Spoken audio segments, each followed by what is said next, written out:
Hi, thank you for checking out this tour of standards-based grammar. I'm going to use the grade 6 edition to show you all the features of this program. So if you'd like to take this tour using another grade level edition and see the worksheets from another edition, just exit this tour and click on one of the other grade level editions, and you could take the same tour using the worksheets from that different grade level edition. In this quick tour, I'm going to show you the features that make this grammar program so powerful. However, there is another tour on the individual web pages for all the grade levels of standards-based grammar that gives tips and advice for how to get the most out of this book. That tour will also show you how to organize your entire writing program to help you incorporate the grammar skills your students are learning from this book into your entire writing program. So if you're interested in this grammar program, I highly recommend checking out that tips and advice video when you have more time. Okay, about this tour. My goal here is to show you that standards-based grammar is powerful enough for you to use as your daily grammar program, but also affordable enough to get if you only need a couple of units. With that in mind, here's a list of the features in standards-based grammar along with the timestamps in case you want to jump ahead to another section. What I'm going to show you is, first, I'm going to cover the worksheets and how they're designed to help you get the most out of your grammar instruction time. You'll also get to see several sample worksheets as well. Next, you'll get to see the extensions, which is really a powerful tool to get your students using the grammar skills in the context of actual writing situations. You'll see how the tests and checklists work together to really supercharge your program. And finally, I'll quickly review the student consumables option, which can save you tons of time in your prep work. Let's begin with the worksheets. Here's a quick look at the table of contents so you can see the standards that are covered in the grade 6 edition. Feel free to click pause to take a longer look, but I'm going to move right into the first worksheet. Obviously, the worksheets are the heart of the book, so let's take a look at how the worksheets are organized. Now, this is standards-based grammar, so each grammar skill is a standard, and you can see here on this worksheet that the standard is subordinate conjunction. The way this book is organized, the first worksheet of every standard will have a lesson at the top. It just takes a minute or two to review that lesson and you're ready to go. The lesson will either be in a box or it'll be up there at the top of the worksheet. I recommend that when you teach a lesson, you annotate the worksheet with your students by highlighting and circling keywords. This will keep them engaged. It'll keep them with you, help them focus on what you're trying to explain. Then you'll have the annotations and the lesson from this first worksheet to use as a review for future worksheets. I also recommend that you have the students keep a grammar journal. There will be times when you want to extend the lessons, and the grammar journal is a great place to do this. Also, you're going to see in the next section, the extensions. The students will need a place to practice their extensions and practice their grammar skills in real writing situations, and the grammar journal is a great place to do this as well. In the tips and advice video, I go into much greater detail how to use this grammar journal. So again, highly recommend that tips and advice video. Next, after you go over the lesson from the first worksheet, you'll find an activity that starts getting the students comfortable with this new skill. So when you begin a standard, you'll have a lesson and you'll have an activity that gets the students comfortable with this new standard that you're really about to get into. Okay, so now that your students have done the first worksheet of a standard, the worksheets that follow will focus on mastering that standard. So here on the next worksheet, you can see that this is worksheet number 4 of that series. The first worksheet started with subordinate conjunctions. The next few worksheets build on subordinate conjunctions until they reach the main skill here, which is complex sentences. You'll see in all the follow-up worksheets that the goal of the worksheets and for standards-based grammar as a whole is to get the students ready to use the skills they learn in the context of actual writing situations. After all, what's the point of learning these skills if they aren't going to use them in their speaking and writing? So the next worksheet is a perfect illustration of that. This is a bonus skill for sixth grade. It's not really a sixth grade standard, but it's so simple to teach compound complex sentences if you've done a really good job teaching the complex sentence. So I threw this in there because it's just a perfect time to teach it. So moving on, I'm going to show you a few more worksheets here. Just note you can download more sample worksheets for each edition of Standards-Based Grammar by going to the webpage specifically for the edition you want. So here's capitalization. Standards-Based Grammar Grade 6 has a list of 9 capitalization rules. It also has a list of words that shouldn't be capitalized. And these are words that are often capitalized when they shouldn't be. They're really tricky. Then after this list of capitalization rules, there are plenty of practice worksheets to help them master the capitalization rules. The next worksheet here is objects of verbs and prepositions. You can see the lesson there at the top and the activities at the bottom. Next, here's a worksheet on perfect tenses. Surprisingly, there's so much you can do with these perfect tense worksheets. You could check that out again in the tips and advice video, but so much you can do with that.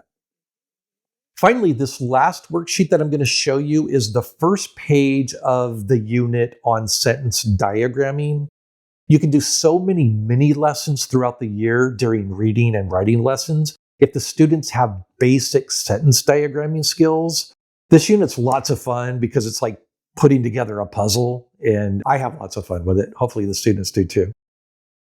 Okay, the next feature that I'm going to show you is the extensions. And you'll see some of the worksheets that have extensions on them. The extensions really take standards-based grammar to a whole new level. Again, the goal of standards-based grammar is to help the students use grammar skills within the context of actual speaking and writing situations. The extensions are where the magic really happens. After you teach the first worksheet of a standard, many of the follow-up worksheets will have extensions on them. The extension is a small writing assignment where the students are practicing their grammar skills in real writing situations. You can see here on complex sentences number 3, when the students finish the activity on the top, there's an extension down at the bottom. You can see in this 10-minute activity that the students are asked to explain a task using 3 complex sentences. I do the extensions with the students because doing them with the students gives me so many opportunities to model good writing and point out other writing skills. Again, I go into much more detail about this in the tips and advice video. So very quickly, here's a couple more extensions. There's capitalization, where the students need to write about a race and write about what they see during the race using proper nouns. Here's an extension about direct objects. It's also a great way to introduce transitive and intransitive verbs because they're almost certainly going to use verbs without direct objects, and this would be a great teachable moment. Finally, here's an extension on perfect tenses, which can get really tricky, but again, lots of teachable moments if you're writing the extensions with the students. So these extensions are a really powerful part of the standards-based grammar. So moving on to the next powerful part of standards-based grammar are the tests and the checklists. The tests and checklists work together to really supercharge your grammar program. The tests by themselves are just tests. You teach, students learn. How did they do? That's a test. The checklists help turn the test into assessments where you get to see exactly where the students are still struggling and get them the help they need right now instead of just saying, well, we got to move on. Hopefully the next year's teacher can help you get it, but I have to move on. With the checklist, you will have exact knowledge of the students' weak areas, These checklists will help you get the students the help they need now instead of hoping that they get it later. The first checklist I'm going to show you is the parent checklist. I know it says student checklist on the worksheet, but it's really for the parents. The parent checklist goes to work before you even start each unit by using it as an overview to get the students familiar with the terms they're about to hear in the unit. Not only does this help the students get familiar with the new terms, it also serves as a reminder that when the test is finished, the students are going to have to take this checklist home to get a parent signature. So when they see this checklist, it raises their level of concern because they know, oh, this is the paper that's going home to get a signature, and it helps motivate them to pay more attention during the lessons. Now, the main use of this parent checklist is that it works with the test. So let's take a look at a test. You can see that the test is organized into the 4 standards that were on the parent checklist. There's objects of verbs and prepositions and direct objects. Now, if the student does well on a standard, I put a star. This means that they've mastered the standard. If they don't do so well, I just leave it blank, like on part 2 here, direct objects. On this example, the students passed parts 3 and 4, so they get stars. So in the parent checklist, you'll mark mastery for 1, 3, and 4, and you'll mark non-mastery for number 3. So this checklist is part 1 of getting the students the help they need right away for their trouble areas. You can send the parent checklist home for a parent signature, but you can also send it home with more worksheets, or better yet, a list of websites that offer games and tutorials for grammar skills. Many parents would be happy to have their children continue to practice these skills at home. They may even get a tutor, which would be amazing.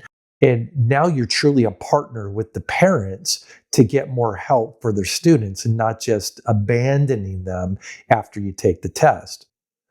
However, before you send the test and checklist home, let's look at another way you can use this parent checklist to help get more help for the students. This is the student checklist. I keep a copy of this checklist for each student near my desk. And after each test, I'll record the student's results on this checklist. So on this test, you can record the student results here. Then after the test, you can continue to record the results of each test here on this worksheet. It's a great way to keep track of the standards that you've taught, as well as a way to keep track of every student's progress all the way to the end of the school year. This is another way to get more help for your students because both the parent and student checklists can be given not only to the parents, but also to support staff at the school. You may have classroom aides who work with the students. Sometimes high schoolers will come over to our campus to tutor the students. This gives them something specific to use to help the students.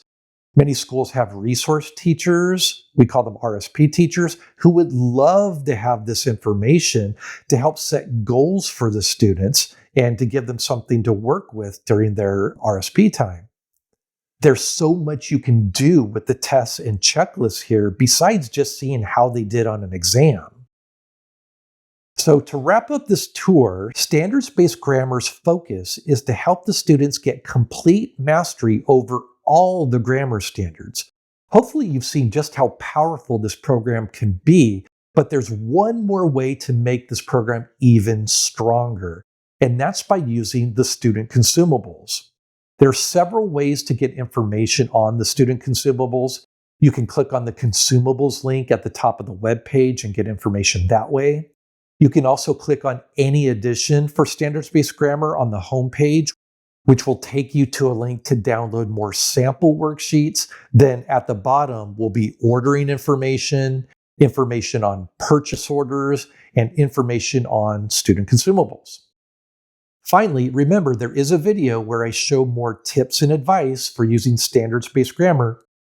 In that video, along with the tips for teaching the lessons in standards-based grammar, are 3 strategies for teaching your entire writing program that can really change your life. I highly recommend it. So that's it. Thanks for watching, and go create better writers. CreateBetterWriters.com